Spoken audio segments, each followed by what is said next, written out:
নমস্কার। রবীন্দ্রনাথ ঠাকুরের কবিতা হারিয়ে যাওয়া।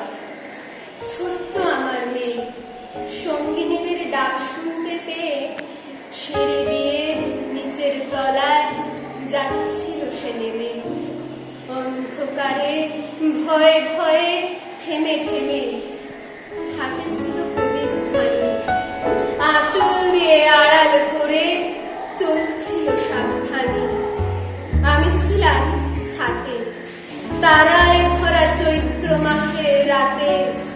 হঠাৎ মেয়ের কান্না শুনে উঠে দেখতে গেলেন ছুটে। সিঁড়ির মধ্যে যেতে যেতে প্রদীপটা তার নিভে গেছে বাতাসেতে। শুধাই তারে, কি হয়েছে বামি?